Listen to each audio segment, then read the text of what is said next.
VK Mishra present. हमारे channel पे बने रहने के लिए हमारे चैनल को लाल बटन दबा करके सब्सक्राइब करें और साथ में बेल आइकन घंटी दबाएं। जय श्री राधे कृष्ण। आप सभी का हमारे YouTube चैनल पे बहुत बहुत स्वागत है। आइए आज सुनते हैं रक्षाबंधन की कथा। रक्षाबंधन का त्योहार हर वर्ष श्रावण माह की पूर्णिमा तिथि के दिन रक्षाबंधन का त्योहार इस दिन मनाया जाता है। रक्षाबंधन का पावन त्योहार पूरे भारत वर्ष में हर्ष और उल्लास के साथ मनाया जाता है। रक्षाबंधन का त्योहार यह भाई और बहनों के बीच अटूट प्रेम का बंधन होता है, जो कि बहन अपने भाई के कलाई पे राखी बांधते हुए भाई की लंबी आयु के लिए प्रार्थना करती है और उसकी सुख समृद्धि के लिए प्रार्थना करती है। वहीं पर भाई भी अपने बहन को ढेर सारे उपहार भी देता है और अपनी बहन की रक्षा का उन्हें वचन देता है। रक्षाबंधन का त्योहार यह बड़ा ही पवित्र त्योहार होता है, जो कि अटूट रिश्ते को दर्शाता है। श्रावण मास पूर्णिमा तिथि होने के कारण इसका और भी ज्यादा महत्व होता है। श्रावण का महीना भगवान शिव का महीना माना जाता है, भगवान शिव को समर्पित होता है और पूर्णिमा तिथि का दिन भगवान विष्णु का इस दिन विशेष करके पूजन किया जाता है। सत्यनारायण भगवान का पूजन किया जाता है और साथ साथ भगवान शिव का भी इस महीने पूजन किया जाता है।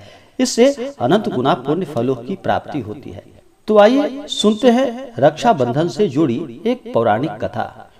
पौराणिक कथाओं के अनुसार जब राजा बलि अश्वमेध यज्ञ कर रहे थे, उस समय भगवान विष्णु राजा बलि को छलने के लिए वामन अवतार धारण कर राजा बलि से 3 पग धरती दान में मांगी।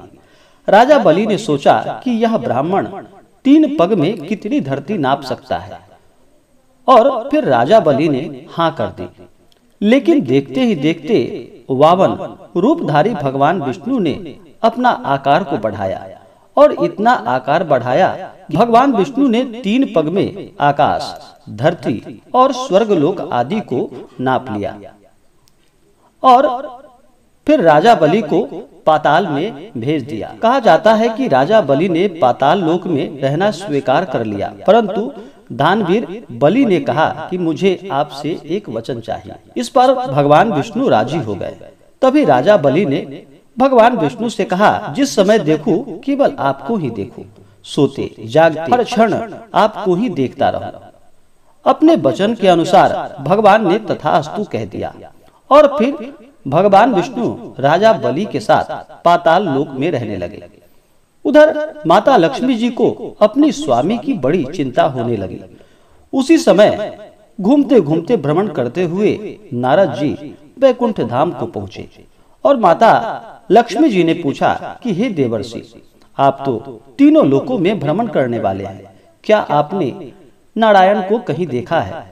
तो माता लक्ष्मी के इस प्रश्न पर देवर्षि नारद ने सारी बातें उन्हें बता दी और बताया कि नारायण पाताल लोक में राजा बलि के साथ उनके पहरेदार बनकर रह गए हैं। इसके बाद माता लक्ष्मी जी ने नारद जी से पूछा कि नारायण को वापस लाने का क्या उपाय है।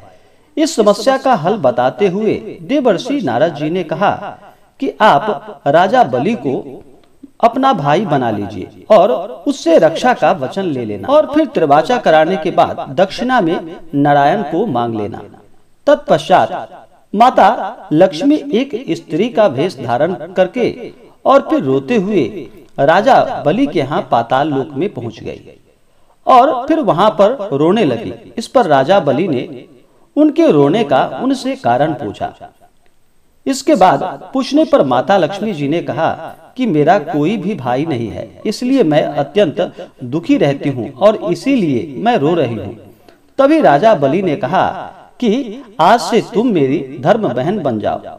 इसके बाद माता लक्ष्मी जी बलि से त्रिवाचा कराकर और दक्षिणा स्वरूप राजा बलि से उनका पहरेदार मांग लिया। कहते हैं कि तभी से रक्षाबंधन का त्योहार मनाया जाता है और इस दिन बहन अपने भाई को राखी बांधती है। इससे भगवान विष्णु भी प्रसन्न होकर के आशीर्वाद प्रदान करते हैं। तो जो भी सच्ची श्रद्धा के साथ, नियम व निष्ठा के साथ रक्षाबंधन का त्योहार को मनाते हैं और अपने बहन के प्रेम को निभाते हैं और उनकी सदैव रक्षा करने का उन्हें वचन देते हैं, तो भगवान भी उनके ऊपर प्रसन्न हो जाते हैं। पूर्णिमा तिथि का वैसे ही बड़ा महत्व माना गया है। पूर्णिमा तिथि के दिन भगवान सत्यनारायण का कथा अवश्य ही श्रवण करना चाहिए, इससे लाभ की प्राप्ति होती है। रक्षाबंधन का त्योहार इस बार 22 अगस्त 2021 दिन रविवार को मनाया जा रहा है। रक्षाबंधन पूर्णिमा तिथि को मनाई जाती है, तो पूर्णिमा तिथि प्रारंभ समय 21 अगस्त 2021 दिन शनिवार शाम 7:02 और पूर्णिमा तिथि की समाप्ति होगी 22 अगस्त 2021 दिन रविवार शाम 5:33। इस दिन शुभ मुहूर्त के अनुसार ही राखी बांधनी चाहिए, इससे लाभ की प्राप्ति होती है। तो शुभ मुहूर्त के बारे में मैंने पिछले वीडियो में बता दिया है और मैं इस वीडियो में भी आपको उसका एंड स्क्रीन में लिंक दे दूंगा। आप वहां से जाकर के शुभ मुहूर्त के बारे में जानकारी प्राप्त कर सकते हैं। तो आशा करता हूं कि यह जानकारी आपको अच्छा लगा हो। ऐसे ही ज्ञानवर्धक जानकारियां प्राप्त करने के लिए हमारे इस चैनल को लाल बटन दबा करके सब्सक्राइब करें, साथ में बेल आइकन घंटी को दबाएं ताकि मेरे वीडियो का नोटिफिकेशन आपके पास सबसे पहले पहुंचे। वीडियो को लाइक और अपने मित्रों तथा दोस्तों के साथ शेयर करें। सुखी रहें और स्वस्थ रहें। जय श्री राधे कृष्ण। धन्यवाद। आप सभी भक्तों के ऊपर भगवान विष्णु, माता लक्ष्मी, भगवान भोलेनाथ, माता पार्वती का कृपा सदैव बना रहे। सभी सदा स्वस्थ रहें और सदा खुशहाल रहें।